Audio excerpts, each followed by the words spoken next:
জয় শ্রীকৃষ্ণ। 2025-এ যে প্রয়াগে যে কুম্ভ মেলা হচ্ছে, এই কুম্ভ মেলা মহাকুম্ভ নামে পরিচিত।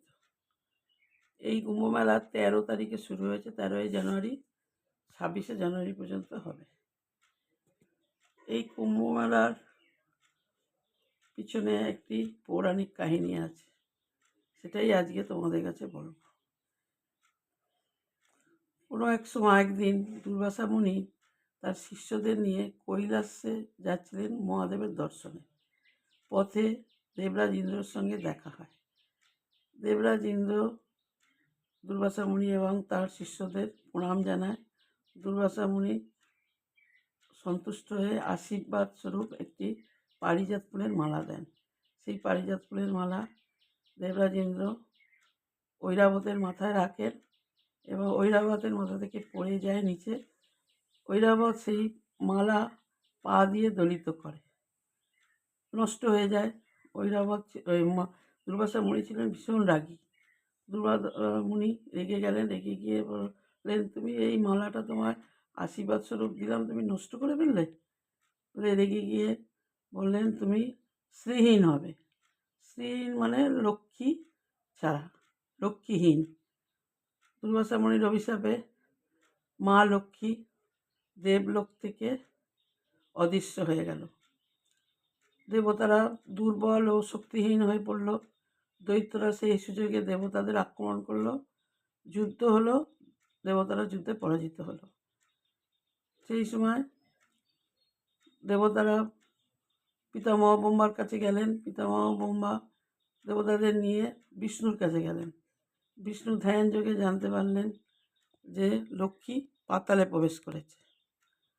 বিষ্ণু বললেন, তোমরা দৈত্যদের সঙ্গে সন্ধি করো আর সমুদ্র মন্থন করো। সমুদ্র মন্থন করলে পাতাল থেকে অমৃত পাবে। সমস্ত অনেক রকম পদার্থ, অনেক রকম রত্ন তার সঙ্গে ওই অমৃত লুকিয়ে আছে। সেই অমৃত পাবে, সেই অমৃত পান করলে তোমরা অমর হয়ে থাকবে। এই বলে দেবতারা বলে, কিভাবে হবে সমুদ্র মন্থন? তখন তারা দৈত্যরাজ বলির কাছে গিয়ে সমস্ত কাহিনী বললেন। বলার পর দৈত্যরাজ বলি রাজি হলো। হওয়ার পর সমুদ্র মন্থন হবে কিভাবে? মন্দার পর্বতকে সমুদ্রের মাঝখানে আনা হবে আর বাসুকি নাগকে দড়ি হিসেবে ব্যবহার করে সমুদ্র মন্থন করা হবে। তারপরে চিন্তা করছে, মন্দার পর্বত যদি সমুদ্রের গর্ভে নেমে যায়, তখন বিষ্ণু কচ্ছপের রূপ ধরে ওই মন্দার পর্বতকে পিঠে করে রেখে দিল। সমুদ্র মন্থন শুরু হলো। সমুদ্র মন্থনে প্রথমেই উঠে এলো কালকুট বিষ। সেই কালকুট বিষ মহাদেব পান করলেন। তিনি তখন থেকেই তার নাম হলো নীলকণ্ঠ। তারপরে আস্তে আস্তে নানান রকম রত্ন, সুরা, সোমরস, অনেক রকম পাথর, তারপর উচ্চশোভা ঘোড়া, পঞ্চজঙ্ঘ, সহস্র অপ্সরা, নানান রকম আবির্ভূত হলো। তারপরে আমাদের দুর্ভাগ্যের দেবী অলক্ষ্মীর আবির্ভাব হয়। তারপরে সব শেষে মা লক্ষ্মী আবির্ভূত হন। তার সঙ্গে বৈদ্যরাজ ধন্বন্তরী অমৃত রস কলস হাতে নিয়ে আবির্ভূত হন। এই দেখে দেবতা এবং দৈত্যদের মধ্যে কাড়াকাড়ি শুরু হয়। সেই সময় দেবরাজ ইন্দ্রের ছেলে জয়ন্ত ওই কলসপত্র নিয়ে পালিয়ে যায়।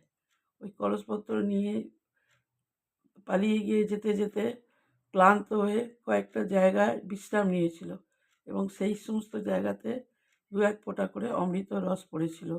যেমন প্রয়াগ, উজ্জয়িনী, হরিদ্বার, নাসিক, এই সমস্ত জায়গায়। এইসব জায়গাতে আজও পর্যন্ত এইসব জায়গায় কুম্ভ মেলা হয় এবং এগুলোই হচ্ছে এক একটা তীর্থস্থান। তারপরে সেই অমৃত রস 12 দিন পরে সেই অমৃত কলস নিয়ে জয়ন্ত ফিরে এসে দেবলোকে লুকিয়ে রেখেছিল। সেই দেবলোকেই সেটা সুরক্ষিত অবস্থায় অমৃত কলস ছিল। আমার গল্পটা কেমন লাগলো তোমরা কিন্তু কমেন্ট করে জানিও।